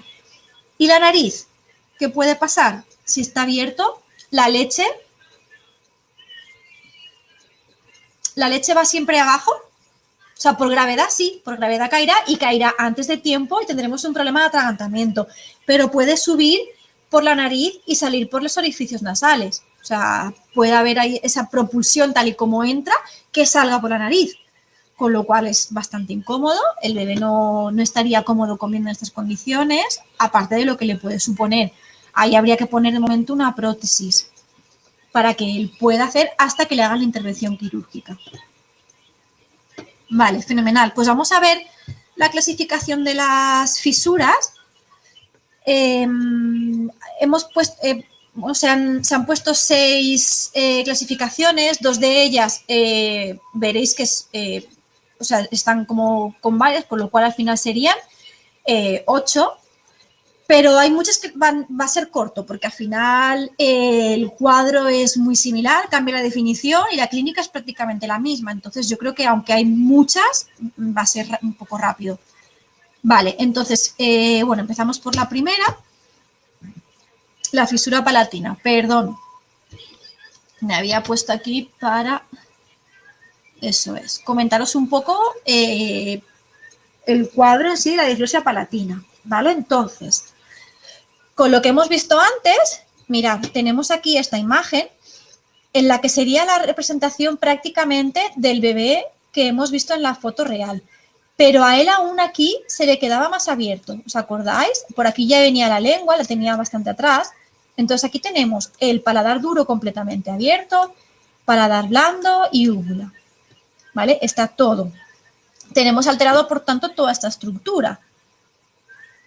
Anterior, medio posterior, el nervio palatino, ¿vale? Aquí podéis miraros un poco cómo es la estructura del velo de paladar. Entonces, bueno, una disglosia palatina al final es una incompetencia o insuficiencia velofaríngea, ¿vale? Es lo que habíamos estado hablando, como está cerrado, está todo abierto, tanto a nivel oral como a nivel nasal, es como una sola estructura, por lo tanto no hay diferenciación entre ellas. Se caracteriza por una alteración anatómica en el cierre del venofaríngeo causada por una fisura palatina, que se puede agravar con un labio leporino. El cierre velofaríngeo se realiza por la coordinación entre paladar blando, las paredes laterales y posteriores de la faringe. O sea, todo, aquí tenemos la musculatura, ¿vale? Todo esto influye en este cierre, en esta funcionalidad del velo. O sea, el velo funciona por toda esta estructura de músculos. ¿Qué pasa? Que si no tenemos, encima de que no hay unos buenos músculos, tenemos una apertura, tenemos muchas complicaciones, un poco las que hemos estado viendo en la diapositiva anterior. El movimiento simultáneo produce actividades reflejas, como son deglución, bostezo, soplo, vómito, succión y participa también en la fonación. Esto sería lo que haría el velo en lo que colabora. Perdón, que me estoy como adelantando y me voy dejando. Voy a restringirme la diapo y así no... Este esfínter velofaríngeo está compuesto por unos músculos que son el elevador del velo del paladar, que lo tenemos aquí, ¿vale? Elevador del velo, la úvula, que sería esto, y palatoglosos, ¿vale? Los palatoglosos son los que aquí serían estos, ¿vale? Esto, ¿vale? Úvula y palatogloso. Su alteración anatómica produce la incompetencia del velo, o sea, que no funcione bien, apareciendo cuadro de disglosia. En este caso ya no es solo que la musculatura no funcione bien, es que no hay donde enganchar esta musculatura, porque no ha habido un buen cierre. O sea, aquí, por ejemplo, el palatogloso, voy a cerraros para no liaros. Vale, aquí, por ejemplo, si el palatogloso va aquí y hace que se mueva el velo, o sea, no tiene dónde engancharse, ¿vale? No puede realizar bien su función, aparte del escape de aire. Entonces, nos va a complicar esa movilidad velopalatina. Por lo tanto, vamos ya con la primera clasificación, ¿no?, de esta disglosia palatina, que sería la fisura palatina. consiste un poco en todo lo que ya hemos ido recogiendo hace nada, es la falta de unión de las dos partes del paladar por la línea media. La fisura se produce desde el nacimiento del paladar, o sea, desde ahí hasta los dientes, o sea, puede estar todo abierto, como es en este caso. Constituye un 15% de todas las malformaciones, de las cuales la mitad está asociada al labio leporino, ¿no? O sea, la mitad de los que tienen paladar hendido va a tener también labio leporino.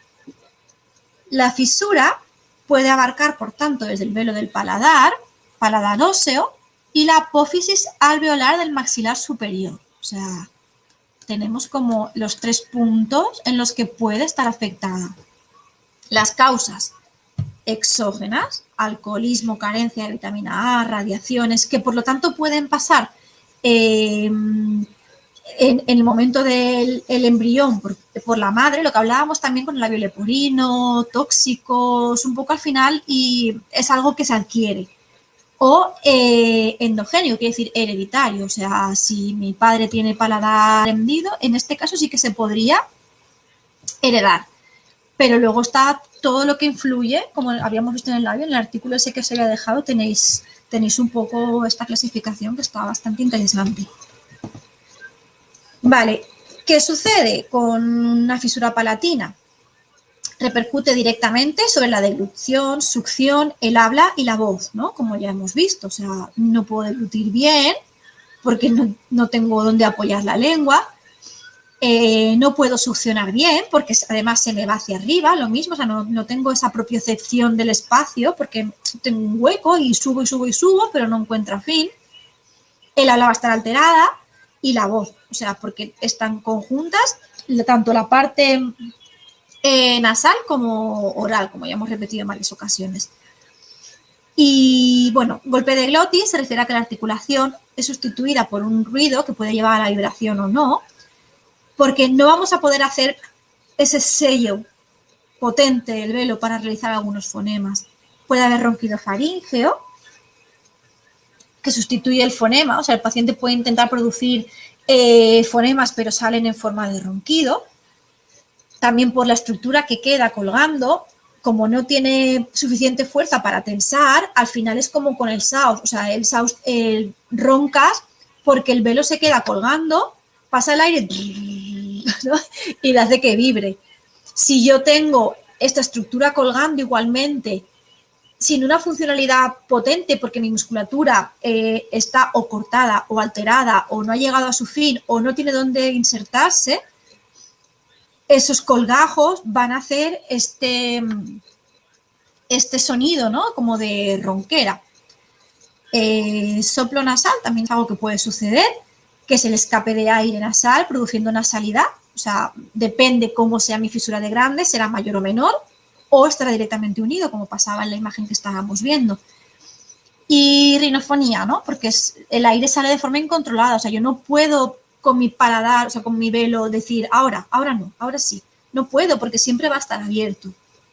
A la vez se puede producir una obstrucción nasal por una apertura excesiva. O sea, también puede ser que esté todo tan alterado, sería una disglosia bastante grande que llegue incluso al exterior, ¿no? Más hacia las fosas nasales.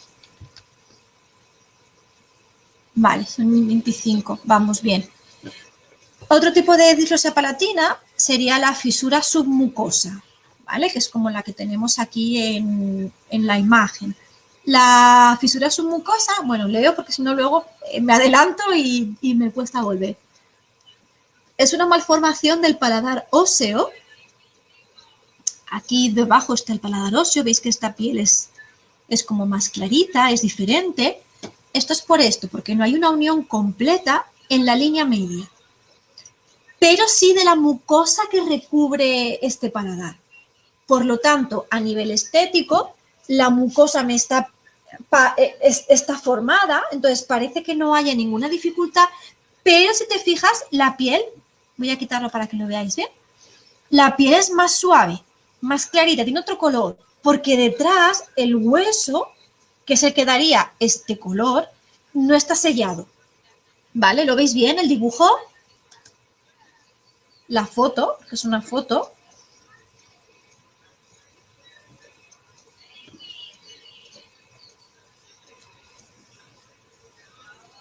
Ok.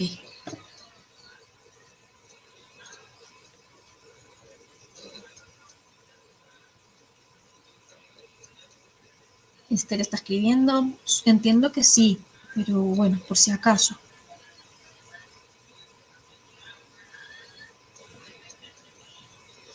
En este caso, esta úvula está partida, porque tiene un trozo aquí y aquí se ha quedado otro trozo. O sea, como no se ha sellado, se ha quedado en dos fases, pero esta sería la fase más grande. O sea, la úvula completa sería así. Entonces, al no unirse el hueso, el colgajo ha unido la mucosa, pero se ha quedado como partida. No sé si lo veis.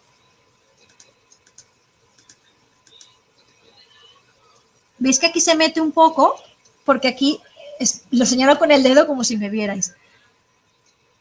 Aquí hay una hendidura. Esta sería la parte, esto de aquí se uniría con esto, si se hubiera unido todo a la par. Como no se ha unido a la par, sí que se ha quedado como si fuera bífida. Pero seguramente estará unida, porque la mucosa al final se ha pegado. O sea, si no, tenemos que ver cómo se mueve para definir si realmente son dos o no. Es posible que como esté haciendo una A, el velo esté funcionando y por eso este lado se está metiendo por los palatinos, porque está habiendo una contracción del músculo. Entonces, seguramente por eso se esté moviendo hacia adentro. Habría que ver cómo se mueve con una emisión de A y ver cómo va y haciendo ejercicios de cierre de velo para ver si realmente es bífida o ha habido una adherencia, que también puede ser que en su momento no se uniera, pero luego se haya quedado unida. ¿Vale? No sé si te he respondido. Esther, sigo, me vas diciendo si te ha quedado más o menos claro, si no me preguntas. Obviamente, por lo tanto, en ese trocito no existe paladar óseo. O sea, ahí no hay. En este caso, depende cómo se mueva. O sea, al final necesita intervención quirúrgica o no, dependiendo cómo sea el grado de necesidad. Si se mueve, hay una funcionalidad más o menos adecuada, seguramente no, porque si tú lo quitas, claro, ¿qué quitarías? Si quitas este trozo, aquí te va a quedar un hueco y lo van a unir igual. En todo caso, la cirugía sería como unir esto más para que quedara más en línea media, porque sí que está lateralizada la úvula, que está hiperactiva o funcionando. Quitarla no sé si beneficiaría, porque habría que reestructurar el paladar, la musculatura que hay es la que hay, no se puede estirar más. Entonces, si tú cortas para quitar ese trocito, lo unes otra vez, acorta. O si tú tienes, por ejemplo, estos, ¿no? Esto es el músculo que tienes. Cortas un trocito para poder unir, se te queda ya solo en uno. O sea, acortas más el paladar, por lo tanto, la funcionalidad es peor. Habría que ver exactamente cómo le repercute en el día a día para meterse en una intervención quirúrgica o no. Ahí, de todas formas, no es cosa nuestra, es el otorrino. O sea, tú puedes aconsejar o puedes decir cómo crees, pero el otorrino es el que decide, ¿vale? Igualmente tú sí que puedes trabajar esa funcionalidad del velo, porque a lo mejor no funciona bien o funciona un lado y el otro no. Entonces, ahí tú sí que puedes hacer tratamiento, que lo veréis más adelante, para que eso mejore, ¿vale? Pero lo otro ya depende del otorrino, ¿vale? Perfecto, Esther, cualquier cosa me vuelves a decir. Y el resto igual. Vale, entonces es tejido blando y no hay hueso. O sea, en este trocito no hay hueso. Hay una poca prevalencia, pero también es porque muchas veces pasa desapercibido, ¿no? Por lo que estábamos comentando, porque al final no está abierto, entonces la voz no está tan alterada y no se percibe. O sea, cuando el niño bosteza, su mamá no se da cuenta de que le pasa algo. Entonces, si no es algo muy gordo, pasa desapercibido la mayoría de las veces. Los movimientos de la mucosa implicada son disfuncionales, es un poco lo que estabas preguntando, Esther. En la elevación del velo se produce un ensanchamiento y aplanamiento que limita el movimiento hacia arriba y hacia abajo. Como está ya estirada, cuesta hacer ese movimiento porque se ensancha y se aplana, ¿no? Y se limita el movimiento. Si encima cortamos y quitamos masa o parte, ¿no?, de esa mucosa, pues aún tenemos más limitado el movimiento. Vale, ¿y qué sucede entonces en estas fisuras submucosas? A modo clínico general, lo que nos encontramos es un habla tardía y cuando empiezan a hacerlo suele ser ininteligible porque a nivel propioceptivo no llega, o sea, sí que está la mucosa, pero falta la parte dura del paladar para que esa percepción de los movimientos articulatorios sea adecuada. Puede haber reflujo, cuando nacen el reflujo de leche que va a las fosas nasales, y el adulto reflujo aparece cuando está bebiendo o echa la cabeza hacia atrás. Vale, esta clínica se asocia también a obviamente, a nuestra fisura palatina, ¿vale? Porque tenemos ahí un agujero. Aquí no hay agujero, pero la propiciación está alterada, entonces eso dificulta. Rinofobia abierta, escape de aire por la nariz, porque no hay un buen... Depende cómo esté, de mayor o menor. Por ejemplo, no es muy llamativo, pero puede estar un poquito más abierta. Entonces, se escapa el aire, igual que en las rinoslarias. La articulación alterada y generalmente puede haber una úvula bífida que va a hacer ausencia de pilares posteriores, ¿vale? Es lo que estábamos viendo aquí, me habías preguntado. Bífida y pilares posteriores afectados, ¿vale? Por todo lo que estábamos hablando. Pueden haber anomalías dentarias. Esto ya es como una parte que va con como tiene una comorbilidad con la fisura submucosa. O sea, son pacientes que a modo general, luego cada uno es un mundo, pueden tener una anomalía dentaria o existen más dientes se apelotonan, ausencia de incisivos laterales. Al final es un poco lo que hablábamos al principio del desarrollo, ¿no? Y de la función. Entonces, si mi paladar y mi velo del paladar no son adecuados, ya han nacido un poco raritos y encima yo no puedo utilizarlos con toda la normalidad del mundo, aunque lo intento, se va deformando cada vez más. Entonces, ahí es cuando puede haber después el apelotonamiento porque se me cierra el paladar, se me va cerrando porque tengo poca estructura y mis dientes se apelotonan, nacen ya... No hay espacio suficiente. Ahí, por ejemplo, sí que entraría un odontólogo para poner aparato o lo que se quiera. Y nosotros trabajaríamos después en musculatura para compensarla y acomodarla, ¿no? Que esté más o menos bien, porque si tú pones un aparato pero no trabajas la musculatura, ya no solo por las recidivas, sino porque la estás descompensando. O sea, yo estoy acostumbrada a mover mi músculo, no sé, a ver que me ponga en la cámara, en esta dirección y a esta longitud. Si tú me pones un aparato que me estira, por ejemplo, el masetero, me hace que lo tenga más estirado y encima al moverme los dientes se me bloquea, mi sensación ya no es la misma, ¿sabes? A nivel cerebral, mi mapa mental de cómo es este movimiento está cambiando. Entonces, habría que adaptar porque mi masetero cambia, pero entonces mi temporal quiere compensar y también cambia, ¿vale? Entonces, a veces el trabajar miofuncional cuando hemos puesto un aparato, no es solo porque hay una dilución atípica y entonces si no trabajas va a haber una recidiva, sino porque toda la musculatura al final la estás moviendo. Estás moviendo la arcada, pero también estás moviendo los músculos que están insertados en esa arcada, ¿vale? No sé si me estoy explicando o me he ido un poco del tema. Bien, creo que me he salido un poco. Y bueno, pues luego hay incidencia en sordera, porque al final se comunica boca con nariz y puede haber subir alimento por la trompa eustal, que tener problemas, ¿vale? Que nos den esa sordera o obstaculizar. Vale. Chicas, ¿qué tal? Bien. Me alegro. ¿Cansadas?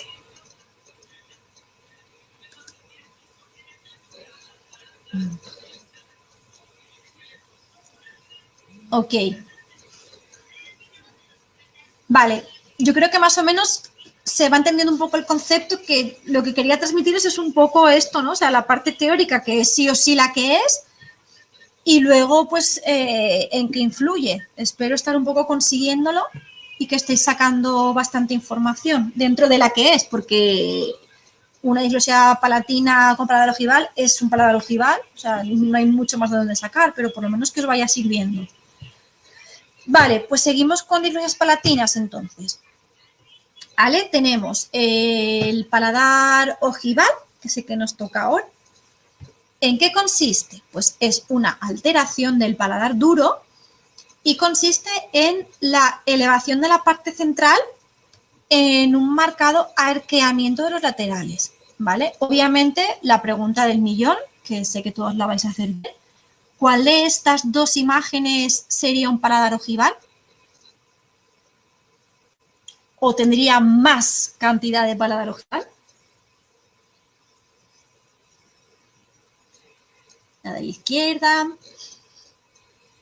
La primera. Exacto. Entiendo que primera y izquierda es esta, ¿verdad? Porque puede ser la más bajita, ¿no? Hay varias formas de nombrarla. Sí, o sea, efectivamente, mirar qué diferencia de este paladar a este. Esto es algo que ya habéis visto. O sea, aquí no hay ninguna hendidura, están las arrugas perfectamente marcadas. Aquí hay una profundidad bastante visual, ¿no? O sea, no hace falta ser logopeda para darse cuenta de que aquí pasa algo. Vale, fenomenal. Pues la causa generalmente en estos casos es hereditaria. De ahí sí que tiene que trabajar el dentista o ortodoncista para abrir ese paladar, porque además los dientes en este caso no están tan mal, pero suelen estar muy apelotonados. Vale, esto suele ser hereditario, pero ¿qué factores funcionales pueden hacer que aparezca? Venga, pregunta del millón. A la que lo acierte, si estuviéramos en un curso presencial, le invitaba a un café. Pero no puede ser. O sea, daría un café virtual en el descanso. ¿Por qué, aparte de algo hereditario, puede estar ese paladar así?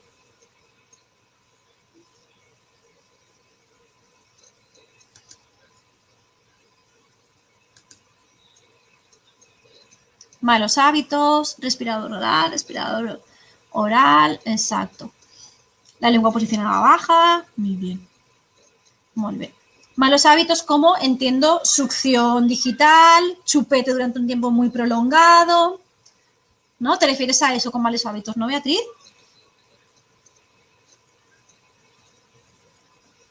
Oh, yeah. O sea, cualquier cosa que si la función tiene que ser la adecuada para que todo se desarrolle con normalidad y toda la musculatura se vaya compensando, completando y desarrollando y creciendo de una forma uniforme, si yo le meto un obstáculo, como es mi dedo, al final, he puesto el dedo encima del paladar, pero no lo veis, al final se hunde. Si yo respiro de forma oral, aunque parezca, bueno, esto ya lo habéis visto en otras ocasiones, pero aunque parezca algo muy sencillo, el aire va haciendo, va entrando, va haciendo, va entrando, va haciendo, y cuando eso pasa durante muchas veces, ¿a cuántas veces respiramos al día? No tengo la cifra, pero miles de veces, entonces aire que entra, aire que entra, aire que entra, y al final va haciendo este paladar ojival. ¿Vale? Entonces, ¿qué pasa? ¿Qué consecuencia hay con este paladar? Insuficiencia respiratoria nasal, respirador oral, posibles adenoides que interfieren en la respiración y por eso lo hago por la boca. Problemas es como esto produce, o sea, que yo tenga adenoides o que sea respirador vocal va a producir un paladar ojival, pero seguramente si yo ya tengo adenoides tengo que respirar sí o sí por la boca, entonces es la pescadilla que se muerde la cola. ¿Vale? Y luego problemas articulares, sobre todo de las interdentales, la T, la D, vibrantes, líquida y la vibrante simple. ¿Vale? ¿Ok?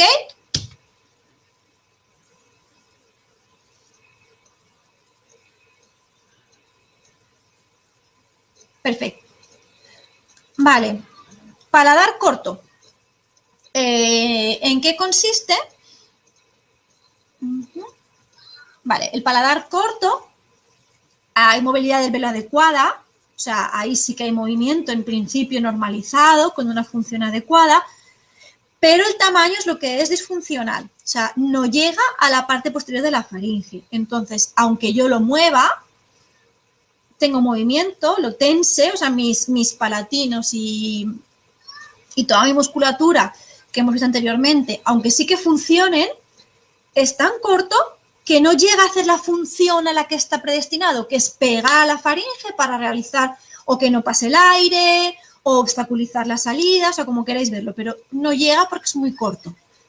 ¿Esto qué hace? Pues que a lo mejor puede presentar debilidad muscular. O sea, en este caso no es la musculatura la que está debilitada, simplemente no llega, pero el posterior, como no percibe esa sensación, sí que puede debilitarse. Al final trabajamos lo que he comentado anteriormente, ¿no? La propiocepción es súper importante, las experiencias y la vida. O sea, si tú estás experimentando cosas, el cerebro va marcando qué es lo que está pasando, lo va asimilando, va haciendo mapas y va creando referencias. Si yo no meto esa información, me falta algo. Entonces, o puedo inventármelo mal, o puedo inventármelo más o menos bien. Si no me llega y yo no tengo esa sensación, pues puede crearme una debilidad muscular al final, porque nadie me está diciendo aquí acaba. No sé si me estoy explicando. O sea, aquí acaba mi velo y aquí acaba mi faringe. Un niño, por ejemplo, que está gateando o un bebé que está en la cuna y lo pone directamente a andar, o sea, el niño que gatea va a tener más experiencias a nivel vestibular, a nivel propioceptivo, todo eso le va a ayudar a luego generar diferentes cosas, por ejemplo, la lectura y la escritura, o sea, algo tan básico como lectura y escritura, si tienes un gateo, vas a hacerlo mejor que si directamente tus padres te ponen a andar, o sea, todas esas vivencias son súper importantes y aquí también esto influye, o sea, por eso puede haber esta debilidad, porque no está dándose esa información. Vale, en este caso en el paladar corto también puede haber comorbilidad con la úvula bífida, así como, igual que en el caso anterior, anomalía en pabellón auricular, ausencia de incisivos superiores laterales, ¿no? O sea, que haya aparte una malformación.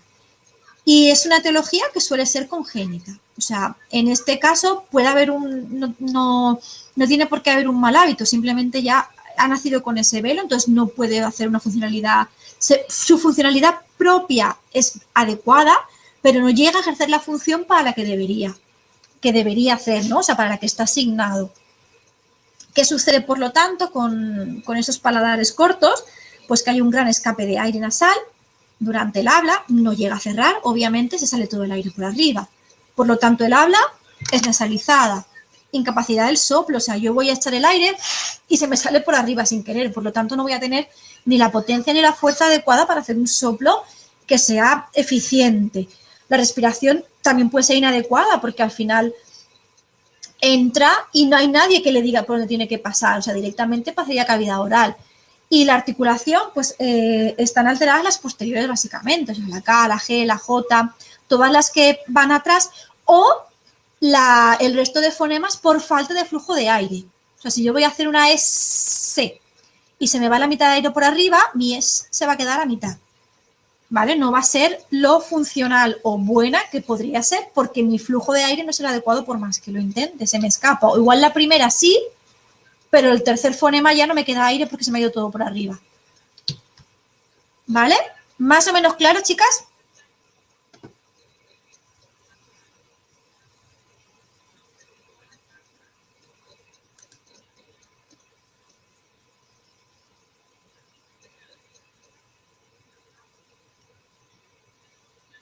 Perfecto. Pues seguimos ahora con disglosia palatina. Con la úvula bífida. Disglosia palatina es todo el rato. Vale, úvulas bífidas. ¿En qué consiste? Tenéis aquí dos tipos de úvula bífida, o sea, en la que surge por diferentes patología previa, ¿no? Entonces, es una malformación considerada como una forma incompleta del paladar hendido. ¿Vale? Existe junto o simultáneamente con una malformación del paladar óseo y del velo del paladar. ¿Vale? Venga, pues de estas dos imágenes, ¿cuál de las dos, así a simple vista, chupao, es de 10? A ver quién me lo dice. Está asociada a una malformación orgánica del paladar óseo. Vaya, así participáis un poco más. Os tengo en vilo, ya os he dicho que os deberé un café, pero ahora mismo no puede ser. Exacto, la izquierda, la primera, la de arriba, cada una muy bien con su forma. Obviamente, aquí sí que la estructura está normalizada, entre comillas, pero cuando llega el momento de la úvula se me hace bífida. Sin embargo, aquí mi paladar no cae, lo que hace que mi úvula también esté más corta, está bífida y prácticamente no hay. O sea, está tan estirada hacia los lados que ni siquiera cuelga, ¿sabes? Entonces tampoco va a hacer su función, o sea, función cero. Bueno, suele ser algo genético, ¿vale? Igual que nos ha pasado en todas las anteriores. Como consecuencia, ¿qué es lo que tenemos? Pues no se compromete totalmente el habla, en este caso no, en este caso sí. O sea, este caso es todo lo que hemos estado hablando de fisuras palatinas, de que el aire se mezcla en la salida porque no hay una diferenciación del aire. El velo aquí es imposible que haga su función. Espera, que lo estaba señalando y no me veis cómo señalo. O sea, en esta imagen el velo es imposible que haga una función o que se adhiera a la faringe para realizar sonido adecuado o obstrucción del aire. Aquí sí. Aquí puede sonar más, ¿no? Puede haber un sonido asociado diferente, pero funciona. O sea, los palatinos se estiran, toda la musculatura a simple vista está bien. Lo que pasa es que el colgajín es diferente, ¿no? Nuestra úvula es diferente. Y bueno, como pone aquí, salta la resonancia en caso de rinofaringe muy ancha, o sea, que sería un poco este caso, ¿no? Que hay escape nasal. Si no, en un principio no hay un compromiso exageradamente grande del habla, es inteligible, ya te digo, como un sonidito de fondo y poco más. Vale. Vamos a ver ahora, nos queda el velo del paladar. Un momento, chicas, que voy a mirar porque no sé si parar aquí. Mira, si queréis, vemos esta, porque aún nos quedan algunas. No nos va a dar tiempo a... Bueno, nos quedan 3, pero sería contarlo muy rápido y prefiero esperar. Entonces, como son ya -10, vemos esta diapositiva en la que el paladar es largo y las otras, si queréis, seguimos después del descansito. ¿Vale? Ya nos quedaría 3 de paladar, las dentarias y ya está. O sea, que vamos mega fenomenal. ¿Vale? Pues os voy contando un poco esta. Me habéis dicho ok, pero entiendo que sí. Bueno, pues el velo del paladar largo, en este caso, ¿en qué consiste? Es la malformación, es porque el velo tiene un tamaño excesivamente grande o largo. ¿Vale? O sea, el velo puede ser grande o muy largo, obstaculizando incluso la vía aérea y la salida del aire. Aísla perfectamente la nariz de la boca, obviamente, o sea, este paladar de grado 1, ahora miraremos bien, el aire entra, por aquí también, o sea, su función la hace. Aquí funciona, obstruye, aquí funciona, obstruye, aquí no funciona tanto, pero vamos, en todas obstruye. O sea, o bien porque está haciendo su función, o bien porque está tan bajito que no puede pasar el aire. Por lo tanto, sí que se aísla la parte nasal perfectamente, la cavidad nasal. Suele existir una asociación con la úvula excesivamente grande y edematosa, ¿no? O sea, que esté como muy inflamada, enrojecida, que generalmente reposa encima de la lengua. Yo he visto una lengua que pasaba en ocasiones, o sea, una úvula, perdón, que me llamaba muchísimo la atención. Era un paciente adulto que de vez en cuando, o sea, cuando respiraba, porque además hicimos la prueba una vez en consulta, cuando respiraba algo irritante, pues amoníaco, lejía, algo que le irritaba, ¿no? Tanto a nivel sensorial como incluso propioceptivo, la úvula, no se exagero, de repente se hacía larga y era un colgajo así, o sea, además se hacía y se la sacaba y se quedaba colgando prácticamente hasta mitad de la lengua. Era una barbaridad. Y ahí era un problema inflamatorio que era en ese momento y luego volvía a su sitio. O sea, no había ningún... Pero por lo que sea, o sea, yo no lo había visto nunca. Se descolgaba, se alargaba y se estiraba, claro, obviamente perdía su funcionalidad, no la tenía. Es más, molestaba. Es más, cuando hacía, la sacaba hacia afuera, pero si no colgaba hacia adentro, por lo cual tiene sensación de cuerpo extraño continuamente. Pero bueno, esto un poco como anécdota. Vale, entonces por eso, por lo de la úvula excesivamente grande. En este caso era un proceso puntual, pero que sucedía. Vale, tenemos aquí una clasificación, ¿vale? Que os he puesto de Mayampati. Podéis mirar la referencia y mirarla bien, de precisamente este velo de paladar largo, en el que tenemos 4 grados para clasificar el paladar. Igual que en el labilepoino teníamos también una clasificación, aquí también se puede clasificar por grados. Entonces, el grado 1, voy a leerlo, o sea, lo tenéis aquí, es un paladar blando, fauces, úvula y pilares. Es lo que se visualiza directamente, ¿no? El paciente sentado en una posición adecuada para que todo caiga en su sitio. Si yo estoy hacia así, cae, si estoy hacia así tampoco se ve bien. O sea, en una posición adecuada se ve paladar blando, se ven las fauces, se ve la úvula y los pilares perfectamente.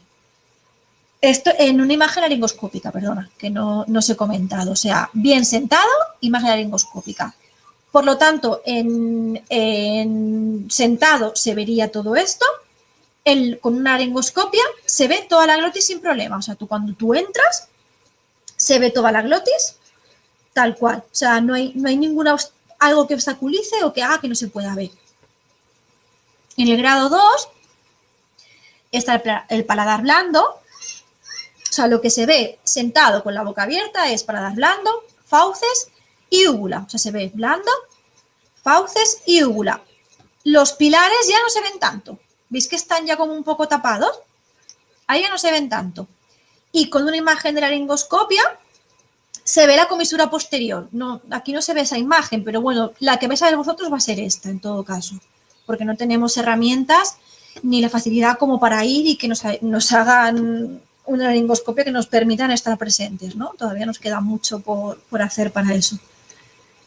En el grado 3, que sería esto, sentado en una posición adecuada con la boca abierta, veríamos el paladar blando y la base de la úvula. Ya no vemos la úvula entera siquiera, menos los pilares que están aquí detrás prácticamente. Se ve media úvula. Y en la laringoscopio se vería la punta de la epiglotis solo. Está tan cerrado que solo veríamos la epiglotis asomar. Y en la cuarta solo se ve el paladar duro. O sea, ya no se puede visualizar nada más en una posición de sentado y desde un laringoscopio no se puede ver nada. Está completamente tapado, con lo cual no puede entrar. ¿Vale? Esa sería esta clasificación según Mayampati. Si os pasa, pues aquí tenéis los grados. ¿Vale? Entonces, ¿qué sucede como consecuencia en el velo de paladar largo? Pues hay una rinolalia cerrada, disminuye la resonancia porque no puede pasar bien el aire, está cada vez, depende del grado, está más o menos cerrado. Y por la noche puede haber ronquidos, claro, sería incluso llegar a un SAOS, a una obstrucción, porque al final en posición tumbada, si esto es en posición horizontal con la gravedad, imagínate, si tu velo cae así, mira, esta es a ver, esto sería la laringe y tu velo, ¿vale? Que ya está aquí. Imagínate cuando te tumbas, o sea, completamente apoyado en faringe, por lo tanto la respiración nefasta, por lo tanto puede producir problemas de SAOS o ronquera, simplemente que sí que pasa el aire, pero como vibra, pasa el aire, vibra y se mueve toda la estructura, vibra y produce el ronquido. ¿Vale? Bueno, chicas, ¿qué tal? ¿Hasta aquí cómo vais?